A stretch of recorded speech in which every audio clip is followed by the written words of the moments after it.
ലഹരി ഉപയോഗിക്കുന്നു എന്ന് പറയുന്നതൊക്കെ ഒരു എന്താ പറയുക കേരളത്തിൽ ചർച്ചയൊക്കെ ആയിക്കൊണ്ടിരിക്കുമ്പോൾ തന്നെയും ലഹരിയുടെ ഉപയോഗം വലിയ ക്രിമിനൽ ആക്ടിവിറ്റിയിലേക്ക് പോകുന്നത് ഒരു പുതിയ പ്രതിഭാസമാണ് അല്ലേ? നമ്മൾ ഞെട്ടിക്കുന്നൊരു പ്രതിഭാസമാണ്. ഇപ്പോൾ ഈ വർഷം നമ്മൾ ഏതാണ്ട് 1.5 മാസം കഴിയുമ്പോൾ എത്ര ഇൻസിഡൻസാണ് റിപ്പോർട്ട് ചെയ്യപ്പെട്ടിരിക്കുന്നത്?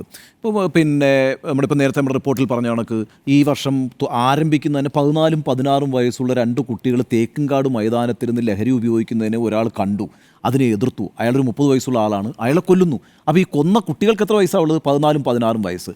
അവരെന്താണ് ഉപയോഗിക്കുന്നത്? അവർ MDMA ഉപയോഗിക്കുന്നു. എന്നിട്ട് അതിനെ തടയുന്ന ഒരാളെ അവർ കൊന്നുകളയുന്നു എന്നുള്ളതാണ്. അപ്പം ലഹരി ഉപയോഗിക്കുന്നതൊക്കെ ഒരു പക്ഷേ നമ്മൾ വളരെ മുമ്പ് നടന്നുകൊണ്ടിരുന്നിരുന്നു. പക്ഷേ അതൊരു ക്രിമിനൽ ആക്ടിവിറ്റിയിലേക്ക് മാറുന്നു എന്നുള്ളതാണ് വളരെ അത്ഭുതകരമായ ഒരു കേസ് എന്ന് പറയുന്നത്. ഈ ഫെബ്രുവരി 6-ാം തീയതി, ഈ മാസം 6-ാം തീയതി തിരുവനന്തപുരത്തൊരു അച്ഛനെ MBBS പഠിക്കുന്നൊരു മകൻ കൊന്നുകളഞ്ഞല്ലോ. ജോസ് എന്നാണ് അദ്ദേഹത്തിൻ്റെ പേര്. അച്ഛനെയാണ് കൊന്നു കളഞ്ഞത്. പക്ഷേ ആ കൊലപാതകം എന്ന് പറയുന്നത് ഇതെല്ലാം കൊലപാതകങ്ങൾ നടക്കുമ്പോഴാണ് നമ്മൾ അറിയുന്നത് കേട്ടോ. പക്ഷേ ആ കുടുംബത്തിൽ നിന്ന് നമുക്ക് കിട്ടുന്ന വാർത്ത എന്താണെന്നറിയോ? എത്രയോ നാളുകളായിട്ട് രാത്രിയിലൊക്കെ ഇവരെ ഈ അച്ഛനെയും അമ്മയും പുറത്താക്കി വീടൊക്കെ പൂട്ടിക്കളയും ഇയാൾ. ആ രീതിയിൽ ഇവരെ പീഡിപ്പിച്ചുകൊണ്ടിരുന്ന ഒരു പ്രത്യേക ഘട്ടത്തിലാണ് ഈ കൊലപാതകം സംഭവിക്കുന്നത് എന്നുള്ളതാണ്.